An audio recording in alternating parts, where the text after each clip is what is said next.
Mga mahal na kapatid, gaya ng inyong nalalaman at ipinahayag namin, ang leksyong nakatalagang ating pag-aralan ngayon ay may kahabaan.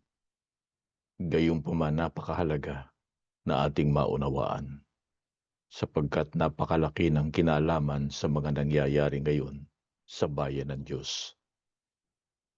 Mula pa nang magsimula ang matinding pagsubok na dinaranas ng Iglesia, tayong mga nanindigan na ipagsanggalang ang Iglesia at ang kanyang mga aral ay namalagi rin sa pagtataguyod ng ating pananampalataya na darating ang araw na ang Iglesia ay papananauliin ng Diyos sa dati nitong kalagayan. Yun ang tinatawag sa English na restoration. Hindi tayo nag-iisa, marami noon. Ang totoo, natatandaan pa siguro ng iba sa inyo yung mga isinisigaw ng dati nating mga kasama, restore the church. May mga pagkakataon pa na nagpagawa ng mga t-shirt na nakalagay doon, restore the church. Meron pang mga nagrally at isinisigaw, restore the church. Pero sa paglipas ng panahon o ng mga taon at noong nagpatuloy ang mga pagsubok, doon na pumasok yung tinatawag na pagkainip. At ang iba naman, napuot na, matindi ang naging galit. Na yung pagkapuot nila, hindi lamang doon sa mga gumagawa ng masama, kundi maging para sa kabuuan na ng bayan ng Diyos o ng Iglesia. Patuloy na nangyari yan. Alam ninyo mga kapatid, pagka nagsama yung pagkainip at saka yung puot o matinding galit, very explosive yan. Ang ibinubunga niyan ay ang kawalan ng pag-asa at pagkaligaw. Pagkaligaw, inuulit ko. Kaya hanggang ngayon, patuloy na naragdagan yung mga lingkod ng Diyos na nagtatanong ng bakit? Ano raw kaya ang dahilan at namamalagi itong pagsubok na ito? Bakit nagpapatuloy ang mga bagay na ito? Yung iba, nauwi na sa paniniwala na yung ating sinasabi na papananauliin ng Diyos ang Iglesia sa dating kalagayan o restoration ay produkto lang ng imahinasyon. Na yun ay isang uri lang na kung tawagin sa English ay wishful thinking.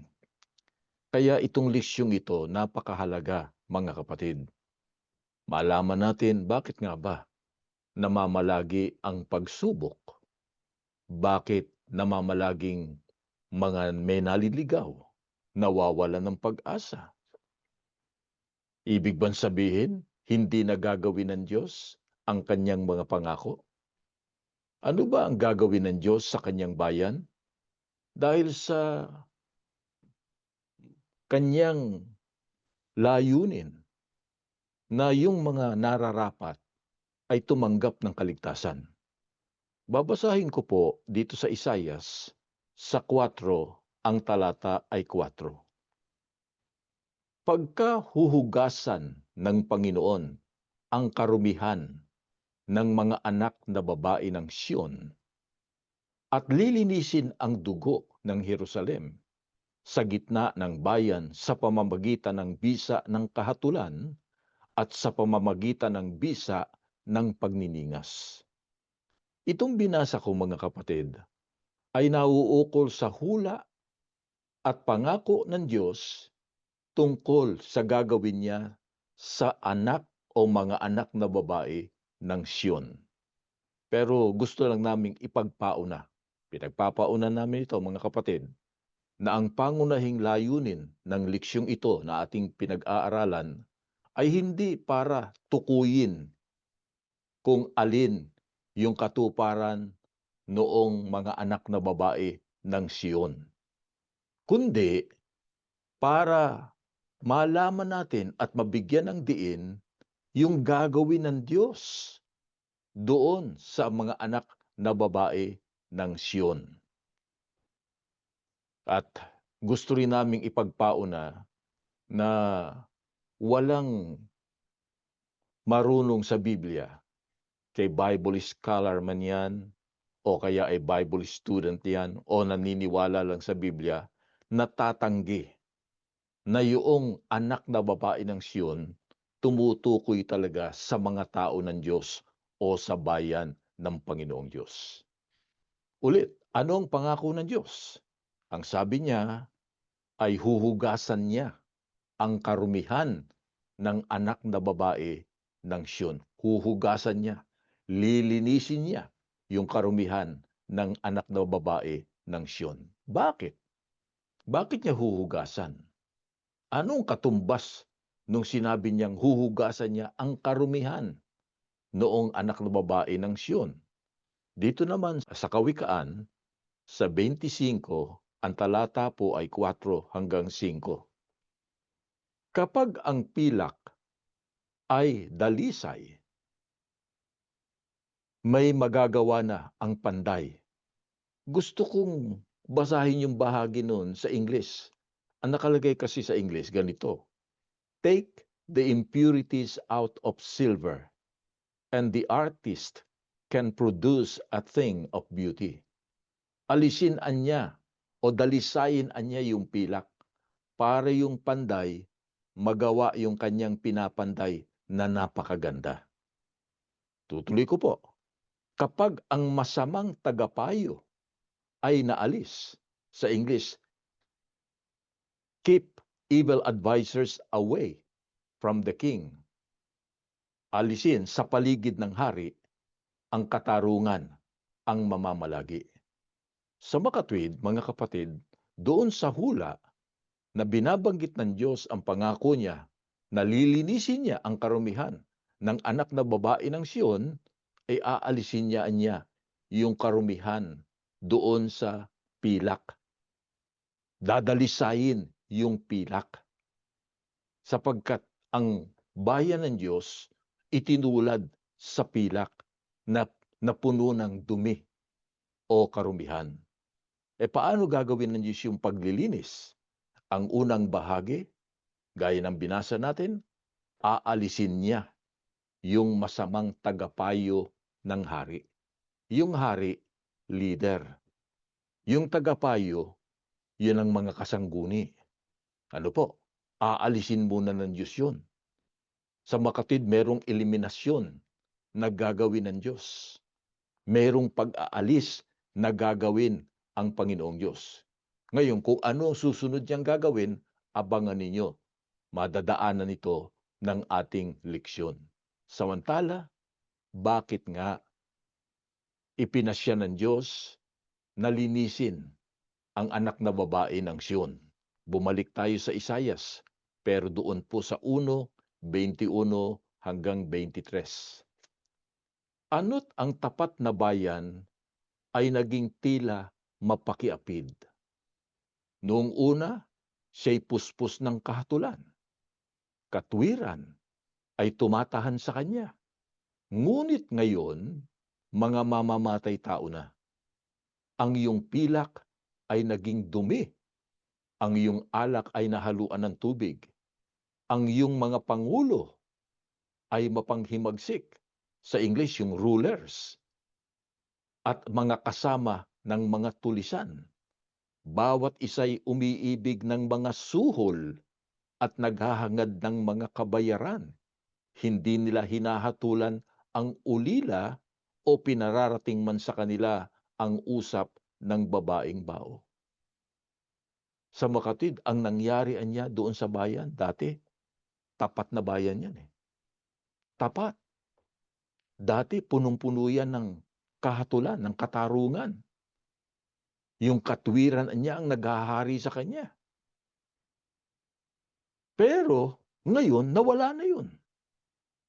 Hindi na yun ang tumatahan sa bayan ng Diyos. Kaya ang sabi ng Diyos, siya ay naging pilak. Yung pilakan niya, yung pilak, naging dumi na. Dross, sabi nga, yung dumi ng pilak.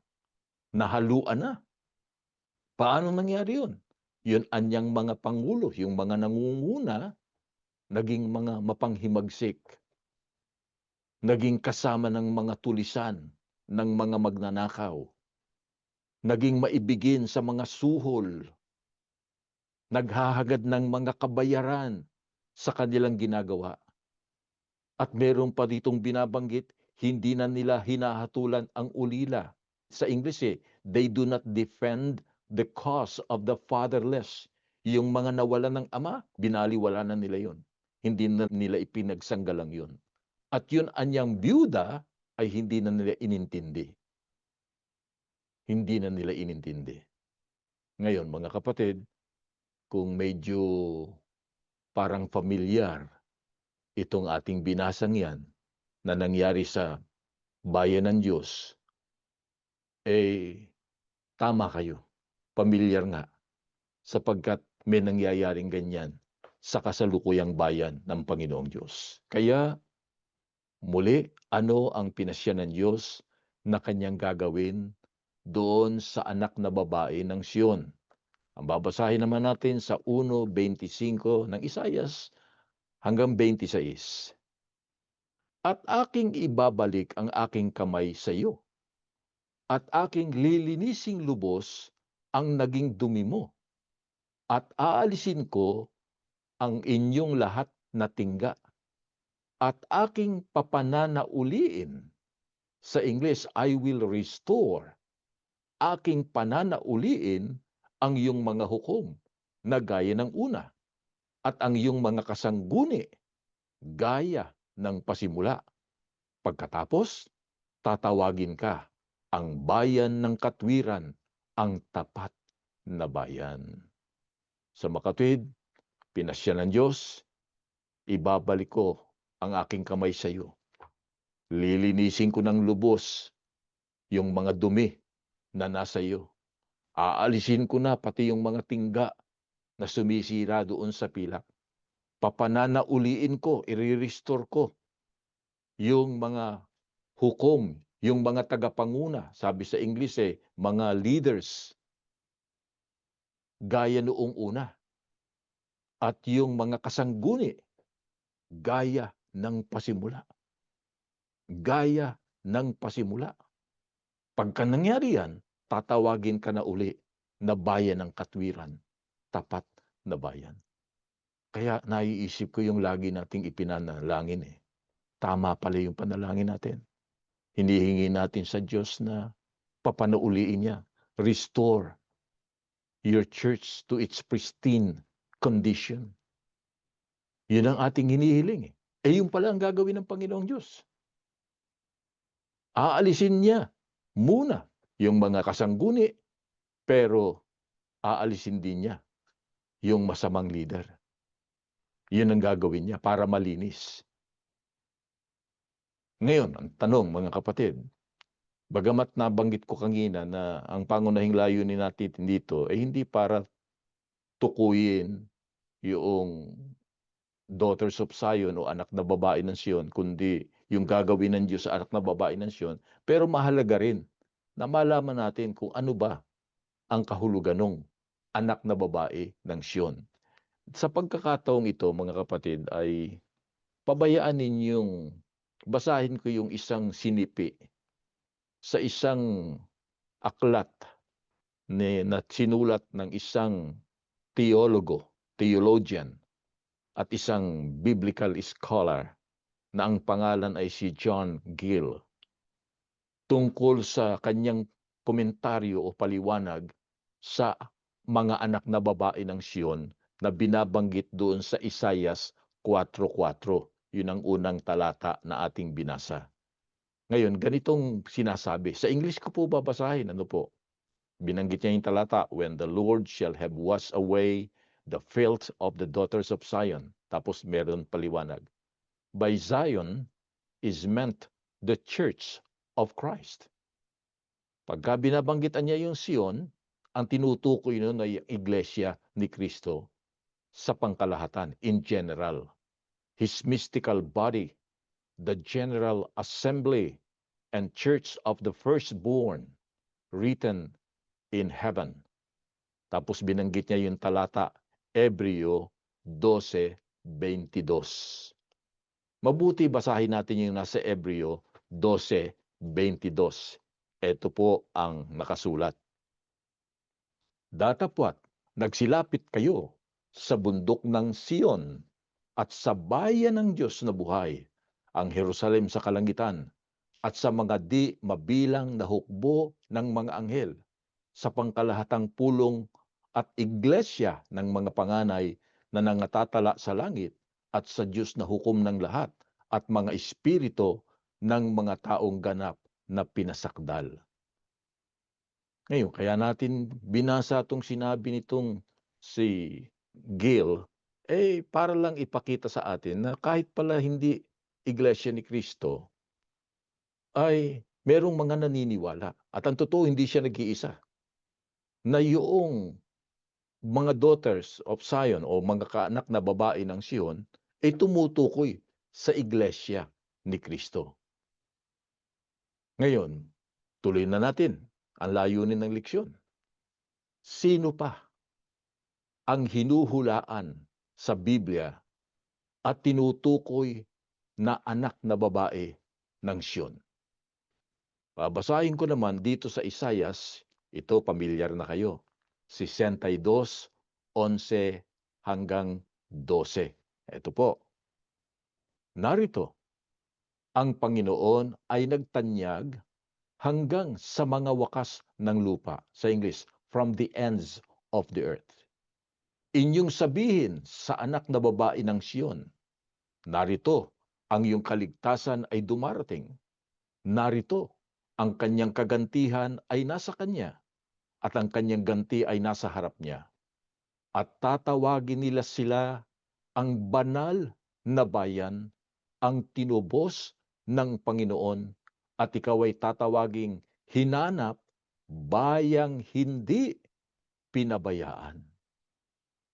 Sa makatwid, yung ang mga anak na babae ng Sion, bagamat karaniwan na ang tinutukoy ay ang Israel o ang mga tao ng Diyos sa Israel, dito sa talatang binasa natin sa Isaias 62:11 hanggang 12, ito ay tumutukoy sa anak na babae ng Sion o Iglesia ni Cristo mula sa mga wakas ng lupa.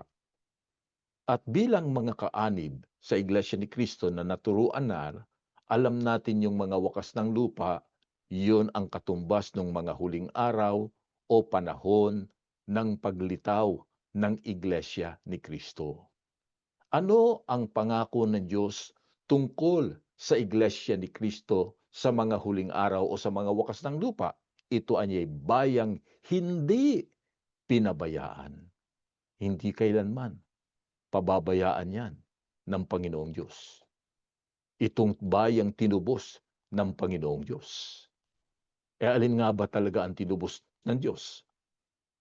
Ay pagkabinasa natin dun sa Gawa 20:28, yun ang Iglesia ng Panginoon, o doon sa Lamsa, the Church of Christ, o ang Iglesia ni Cristo na binili ng dugo ni Cristo. Yun ang tinubos ng Diyos sa pamamagitan ng dugo ng ating Panginoong Sukristo. Kaya, inuulit ko po, tandaan ninyo, ang Iglesia ni Cristo mula sa mga wakas ng lupa o sa mga huling araw ay tinatawag na anak na babae ng Sion. Anong pangako ng Diyos? Hindi ko ito pababayaan. Bakit kaya nangako ang Diyos na hindi niya pababayaan yung iglesia sa mga huling araw o sa mga wakas ng lupa? Babasahin ko ang isa pang hula. Ito, pamilyar din kayo. Sa Zacarias, sa 13, ang talata po ay 9. At aking dadalhin ang ikatlong bahagi sa apoy, at sila'y dadalisayin ko na parang pilak na dalisay. At sila'y susubukin ko na parang pagsubok sa ginto. Sila'y magsisitawag sa aking pangalan at akin silang diringgin. Aking sasabihin siya'y bayan ko, at kanilang sasabihin, ang Panginoon ay aking Diyos. Sana napansin ninyo. Kaya pala dadalisayin ng Diyos, lilinisin ng Diyos ang iglesia sa mga huling araw, sapagkat yun anyang ikatlong bahagi ng lupa. Tumutukoy sa ikatlong bahagi ng iglesia, na yun nga ang iglesia ni Kristo sa mga huling araw, yun anya ay dadalisayin na parang pilak na dalisay. Sa makatid, itinulad din sa pilak na dadalisayin. Pagka sinabing dadalisayin, hindi pa puro. Meron ding karumihan. Kaya ang sabi ng Diyos, dadalisayin ko yan. Nagaya ng pilak na dalisay. Pero anong gagawin ng Diyos? Bagamat ito'y pararaanin niya sa apoy, sa matinding pagsubok. Kasi pagka sinabing sa apoy, pararaanin sa apoy, susubukin sa apoy, matindi yung pagsubok. Kaya yung dinaranas ngayon ng iglesia na pagsubok, napakatindi. At masasabi nating walang kasing tindi sa karanasan ng iglesia. Kasi maraming pagsubok na pinagdaanan ng iglesia. Pero ito, pinakamatindi ito. Pero anong pangako ng Diyos? Tatawag sila sa akin. Mananalangin sila sa akin. Magpapanata sila sa akin. At sila'y aking pakikinggan. Diringgin ko sila. Bakit ko sila pakikinggan? Sapagkat sila'y bayan ko. At ako ang kanilang Diyos. Ngayon, ang tanong po, bakit nga kailangang lubos na madalisay ang iglesia sa pamamagitan ng pangako ng Diyos na gagawin niya? Naroon yung una, aalisin niya yung mga kasangguni, yung mga masamang tagapayo. Pagkatapos, aalisin niya yung leader na masama. Bakit? Bakit kailangang linisin ang iglesia? Ito po, pamilyar din kayo sa Efesos 5:27. Upang ang iglesia ay maiharap sa kanyang sarili na malwalhati, walang dungis o kulubot o anumang gayong bagay, kundi ito'y nararapat maging banal at walang kapintasan. Bakit po kailangang madalisay ang iglesia? Malinis, sapagkat ang ihaharap na iglesia kay Kristo pagdating niya, walang dungis niya, walang anumang kulubot, walang anumang bagay na kapintasan. Ito, hindi mangyayari doon sa unang iglesia. Bakit? Sapagkat ang iglesia ng una o yung iglesia ng unang siglo ay napuno ng dungis. Katunayan, lubos na natalikod. Pero ang iglesyang ihaharap sa ating Panginoong Kristo, aalisin yung dungis. Aalisin yung kapintasan. Sa makatid may paglilinis na gagawin ng Panginoong Diyos. Paano yung paglilinis na yun? Ano ang ginagawa ng Panginoong Diyos? Pagka nililinis niya ang kanyang bayan. Mag-aral tayo sa mga pangyayari. Dito po sa Genesis, sa 19, 12, 14, 24 at 26.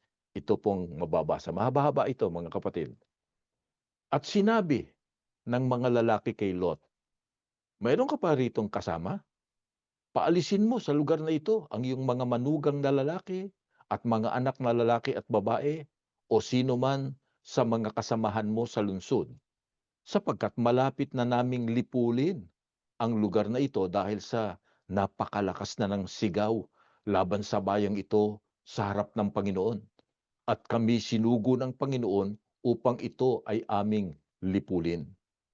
Kaya't si Lot ay lumabas at kinausap ang kanyang mga manugang noon na mapapangasawa ng kanyang mga anak na babae at sinabi, tumindig kayo, magsialis kayo sa lugar na ito, sapagkat gugunawin ng Panginoon ang bayan. Subalit ang akala ng kanyang mga manugang ay nagbibiro siya. Tuloy natin.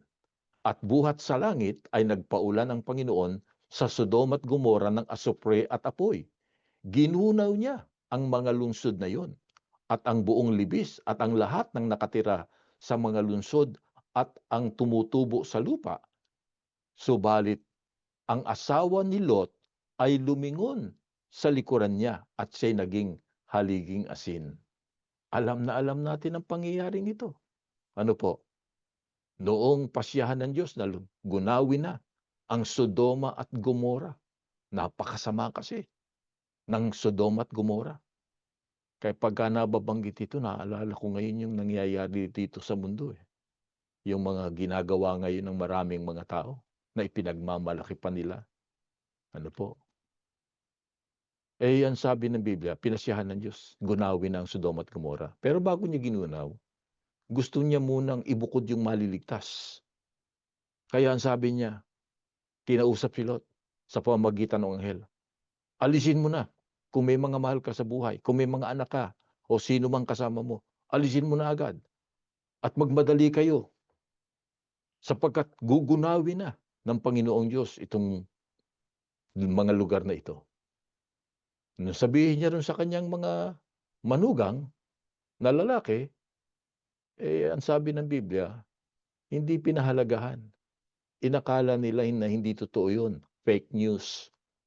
Sabi nga, akala nila fake news yun. O kaya ay biro lang. Kaya, sila ang unang na-eliminate. Sila ang unang na-eliminate doon sa sana maliligtas. Pagkatapos yun namang si Mrs. Lot, gaya ng ating nalalaman, hindi rin lubos na sumunod. Sumama nga sa paglikas, pero hindi sinunod yung tagubilin sa kanilang wag lilingon. Magmadali, lumingon. Anong ibinunga? Naging haliging asin. Sa mga kapatid, kung inyong napansin, mga kapatid, doon sa 6 na tao, 6, 3 napahamak.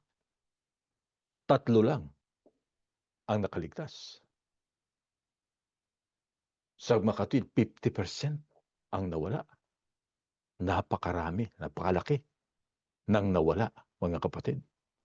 Kaya eliminated yun. Kaya dito mapapansin natin na merong mga ibinubukod ng Diyos, pero bagamat na ibukod na, meron pa rin palang aalisin dun. Kaya may paglilinis Kaya kuminsan, matagal. May process pa kasi ng eliminasyon na tinatawag. Ngayon, ano pa? Baka naman kasi sabihin ng iba na isolated case lang yun yung pangyayaring yun. Ang babasahin ko naman dito po mula sa mga bilang, ang talata 14, 18 hanggang 19, 26 hanggang 30. Ito po. Ang Panginoon ay mabagal sa pagkagalit at sagana sa tapat na pag-ibig, na nagpapatawad ng kasamaan at ng pagsuway.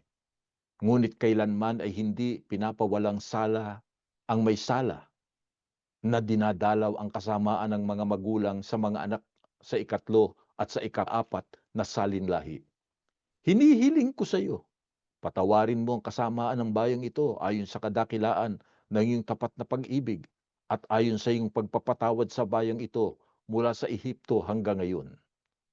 At nagsalita ang Panginoon kina Moises at Aaron at sinabi, hanggang kailan magrireklamo laban sa akin ang masamang kapulungang ito? Aking narinig ang mga reklamo ng mga anak ni Israel na kanilang sinasabi laban sa akin. Sabihin mo sa kanila, ako'y buhay, sabi ng Panginoon. Kung anong sinabi niyo sa aking pandinig, ay gayon ang gagawin ko sa inyo. Ang inyong mga bangkay ay mabubuwal sa ilang na ito, at ang lahat ng napabilang sa inyo, ayon sa inyong kabuuang bilang, mula sa 20 taong gulang pataas, na nagreklamo laban sa akin, ay hindi papasok sa lupaing aking ipinangako na patitirhan ko sa inyo, maliban kay Caleb na anak ni Jepone at kay Josue na anak ni Nun.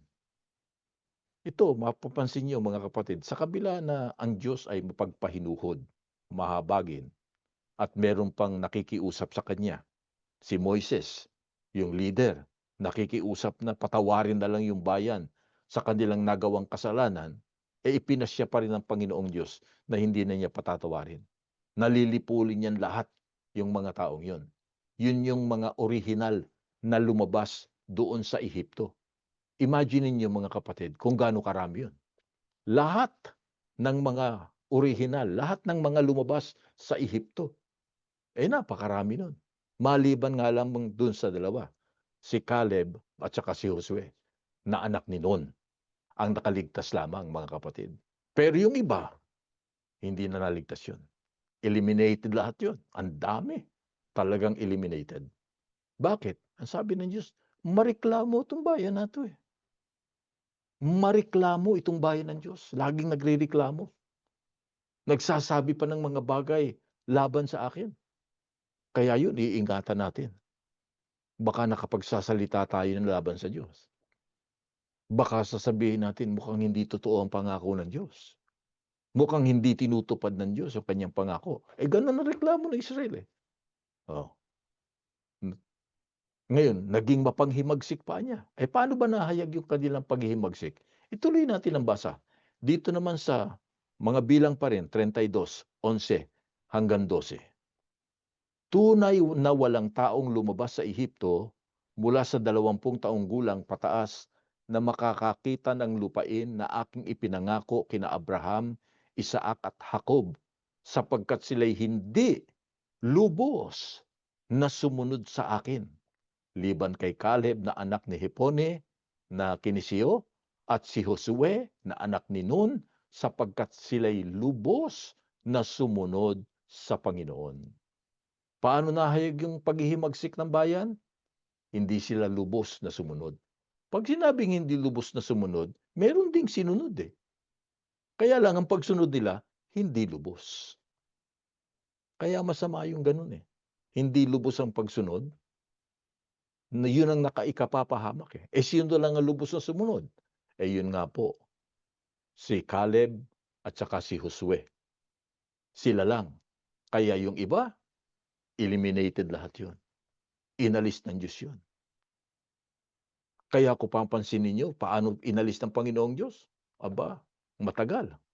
Nangamatay muna yun. Isipin yung 40 taon na ginawa ng Diyos yung process of elimination. Hindi ko po sinasabi nga abuti ng 40 years. Itong elimination na ginagawa ng Diyos na patungo sa restoration. Pero kung nagtatagal man, hindi katakataka po yun. Ano po? Kaya sana mga kapatid, ay huwag tayong mahulog sa ganung uri ng mga lingkod ng Diyos na hindi sumusunod sa mga utos ng Diyos. Na sa halip ang sinusunod pa nga yung mga maling utos. Ano po? Ngayon, paano naman inilarawan ng Biblia pa kung sino pa yung mga maaalis o mai-eliminate? Anong paraan? Pakinggan ninyo. Ito nasa Apokalipsis 22 dun sa huling kapitulo. Pansinin niyo nakasulat. 22, 10 hanggang 12. At sinabi niya sa akin, huwag mong tatakan ang mga salita ng propesiya ng aklat na ito, sapagkat malapit na ang panahon. Ang masama ay hayaang magpakasama pa, at ang marumi ay hayaang magpakarumi pa, at ang matwid ay hayaang maging matwid pa, at ang banal ay hayaang magpakabanal pa. Ako'y malapit nang dumating, at dala ko ang aking gantimpala upang gantihan ang bawat isa ayon sa kanyang ginawa. Kung napansin ninyo, pagka malapit nang dumating ang ating Panginoong Jesucristo o yung araw ng paghuhukom, ang sabi niya, yung masama, magpapakasama pa. Yung marumi, magpapakarumi pa. Sa makatwid, maraming masama, hindi magbabagong buhay. Malululong pa sa kasamaan. Kaya hindi pala tayo dapat magtaka kung mayroong mga kaanib sa iglesia, kung may mga ministro o mga tinatawag na mga leader na hindi naman talaga nagbabago. Na mayroong parang pagbabago dahil may ginagawa ng tama, pero hindi lubos. Hindi pa rin lubos ang pagsunod. Kaya namamalaging masama, kaya lalong napapasama. Yun ang sinabi ng Biblia, eh.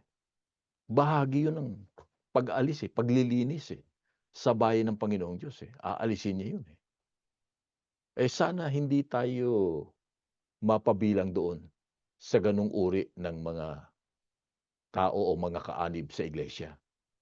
Sana mapabilang tayo doon sa sinasabing yung gumagawa ng mabuti, lalong gagawa ng mabuti. Doon sana tayo.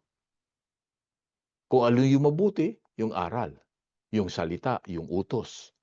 Kaya sana lalo tayong makapagtalaga doon sa utos. Hindi natin bibitawan yun. Ano po? Para sa ganun, ang bayan anyan ng Diyos ay maging bayan ng katarungan uli. Bayan ng tunay na katulan. Ngayon, puntahan naman natin yung talinghaga ng ating Panginoong Kristo kung papaano niya inilarawan yung mga aalisin o may mai-eliminate mula doon sa mga Kristiyano na patungo sa kaligtasan. Ito po sa Mateo 25:1-13. Ang kaharian ng langit ay maihahambing sa 10 birhen na kumuha ng kanilang ilawan at lumabas upang salubungin ang lalaking ikakasal. Ang 5 sa kanila mga hangal, ang 5 ay matatalino. Medyo i-shortcut natin ng konti ito para wag masyadong humaba. Ano po mga kapatid? Yun anyang kaharian ng langit, maihahambing sa 10 birhen. Kasi ang iglesia, iyan ay tinatawag din ng kaharian ng langit, eh. Kingdom ng Diyos yun, kaharian ng langit. Ngayon, yung mga kaanib pala, itinulad naman doon sa 10 birhen. Pagka sinabing 10 birhen, yun ang malinis o nalinis na. Ano po? Ngayon, yung 10 birhen, nahati sa 2. Dahil sa nung darating na yung Panginoon at sumigaw ng dumarating na ang Panginoon, merong nahati. Yung 5 ay matalino at yun namang 5, mangmang. Yung matatalino, ano ang katalinuhan nila? Nagdala sila ng lampara o ng ilawan at naghanda ng langis. Kasi yung langis, kailangan para magamit yung ilawan. Yun namang mga hangal, nagdala rin ng ilawan. Pero ano ang kinalimutan? Yung pong magdala ng langis. Di ba hangal yun? Kaya, anong nangyari? Nung dumating na yung lalaking ikakasal, na alam naman natin na yung groom na yun, walang iba kundi ang ating Panginoong Kristo, nagkukumahog ngayon yung 5 hangal. Nanghihingi ng langis. Sabi ng mga hinihingan, aba kasya lang sa amin to. Humanap kayo, bumili kayo ng langis. Nung umalis sila, dumating na nga yung groom na tinatawag. Hanggang sa wala na. Na-late na sila sa kasalan. Ibig sabihin, hindi sila nakarating sa kaligtasan. Kaya ganyan, inilarawan yung pag-aalis na tinatawag, yung elimination. Kaya tandaan natin, dapat tayo maging katulad ng ilaw. At kailangan yung ilaw nagliliwanag. Para magliwanag yun, kailangan nagsisindi yun. Kailangan ng langis nun. At alam naman natin tayo itinulad sa ilaw. Kailangang makita yung mabubuti nating gawa.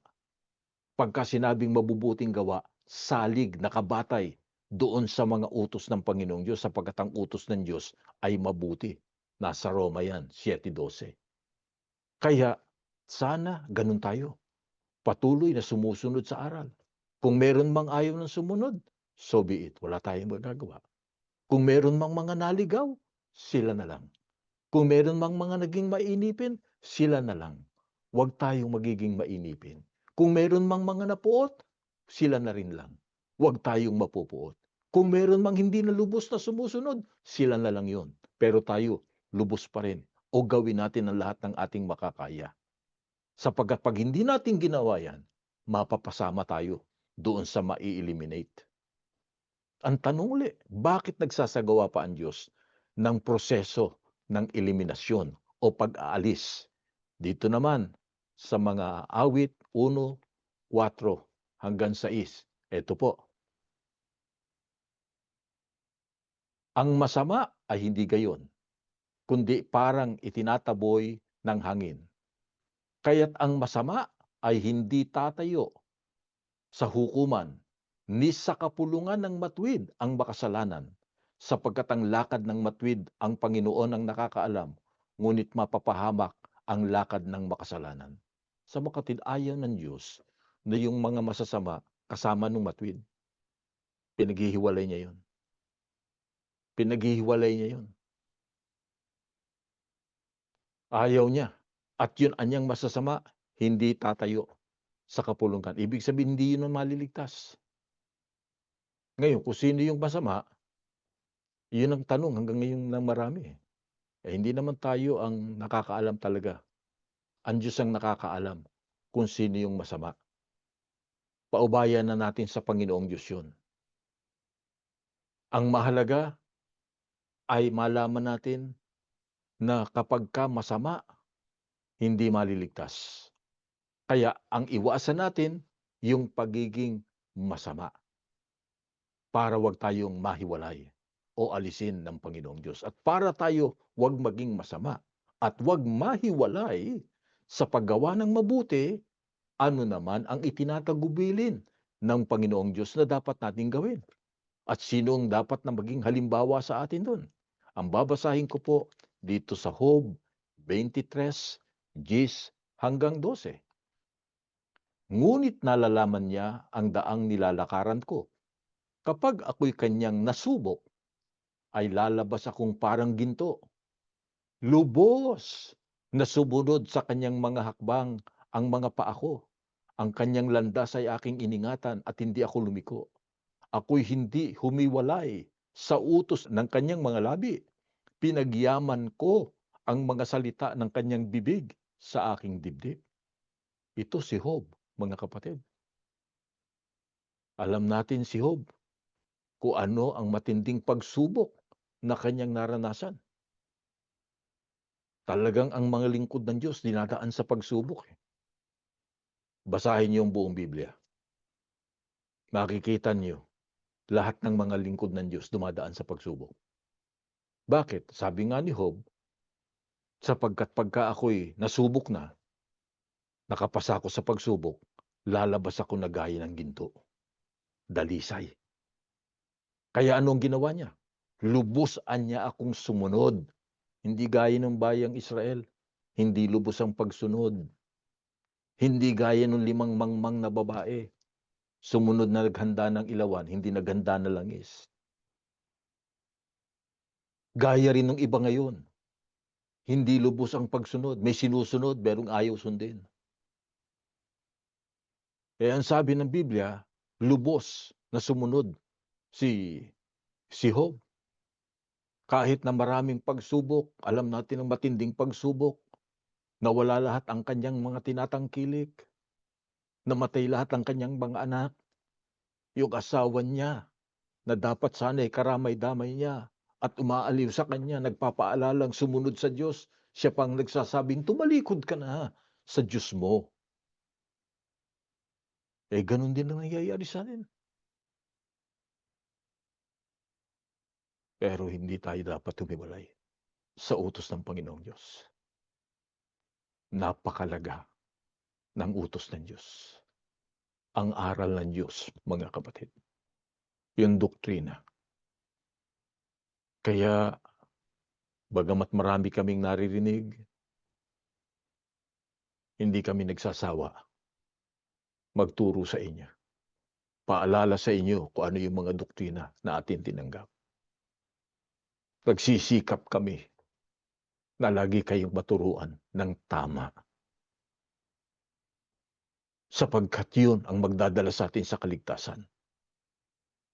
Yun ang magpapatatag sa atin para wag tayong mapabilang doon sa mga aalisin ng Panginoong Diyos. Gusto nating lahat manatili nakabilang sa bayan ng Diyos, sa tunay niyang iglesia. yung iglesyang sumusunod, yung iglesyang ihaharap kay Kristo na malinis, walang dungis, walang kapintasan. At yan ang ating ipinanalangin sa Panginoong Diyos.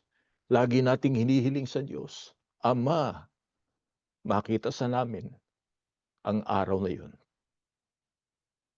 Wala sana sa aming mahiwalay. Pagka nananalangin tayo, yan ang ating laging sinasambitla sa Panginoon. Ingatan mo po kami, patatagin mo kami, basbasan mo kami, basbasan mo ang aking buong sambahayan. Walang mahiwalay, maawa ka lagi sa amin, sapagkat gusto naming maligtas. Kaya man naming tiisin ang iba't ibang uri ng pagsubok, pero ang hindi namin matitiis, yung malayo sa iyo, mahiwalay sa iyo. Kaya patuloy tayong dumulog, mga kapatid, makiusap sa Kanya, pagtiyagaan tayo, makapanatili tayo sa Kanyang bayan. Kaya tumayo kayo, mga kapatid, at bago natin isagawa ang pananalangin, awitin natin ang kahalalan natin, mga kapatid.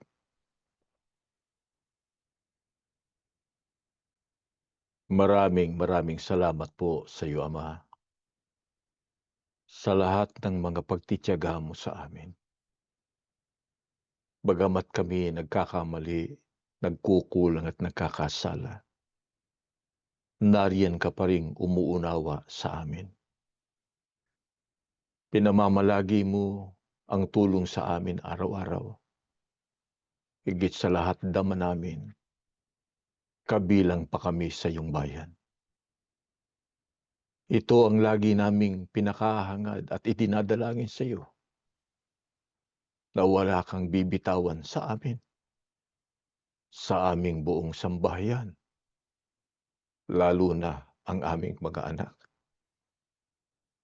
Malimit, nakikita mo kaming dumudulog sa iyo, lumuluha, nagmamakaawa, natulungan kami makatagal, mapagtagumpayan ang matinding pagsubok sa bayan mo. Marami sa amin nangangamba, baka hindi na makatagal.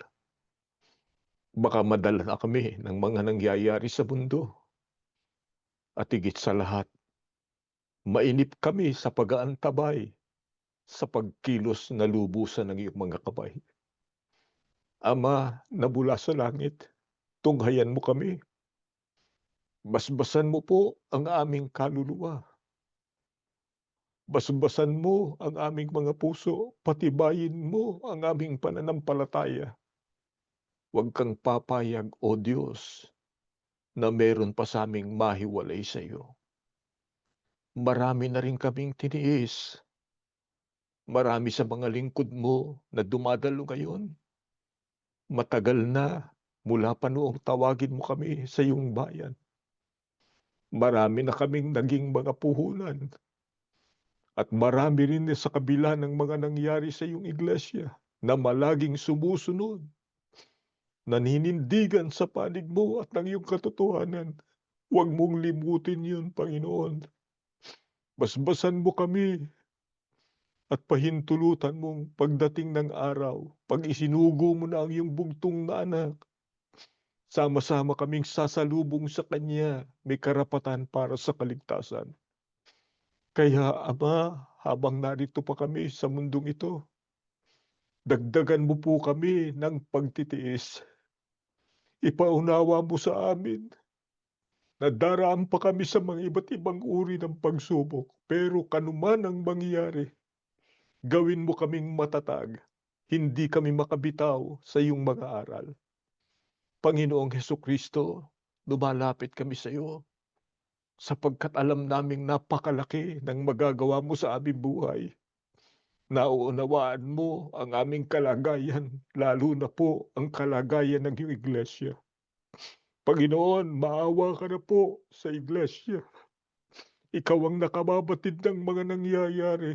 Huwag mong pahintulutan na ito'y lubos na masira. marami ng napinsala gaya ng nakikita mo. Mga pananampalatayang nasira, mga kapatid naming naligaw, at mga kapatid naming ang akala'y sumusunod pa sila sa iyo, subalit sumusuway na sa iyong kalooban. Panginoon, ipakiusap mo na sa Ama na maayos na sana ang lahat ng bagay at maibalik na ang bayan mo sa dati nitong kalagayan. Ama, habang nag-aantabay kami, ikaw na rin po ang bahala sa amin. Tingnan mo na lang ang aming layunin, mahal ka ng iyong mga anak. Gusto naming laging makapaglingkod sa iyo, gusto naming makasamba sa iyo, gusto naming maitaguyod ang aming pananagutan. Huwag mo kaming kaliligtaan. Ikaw na po ang bahala sa amin. Napakagulo na ng sanglibutan, napakasama, at napakaraming nangyayari na nagsisilbing pampahina ng loob ng marami. Panginoong Diyos, palakasin mo po ang aming damdamin, ang aming kalooban, para kaming makatagal, makarating sa iyong piling. Pagalingin mo po ang mga may karamdaman. Patuloy mong ibigay ang lunas sa aming mga suliranin.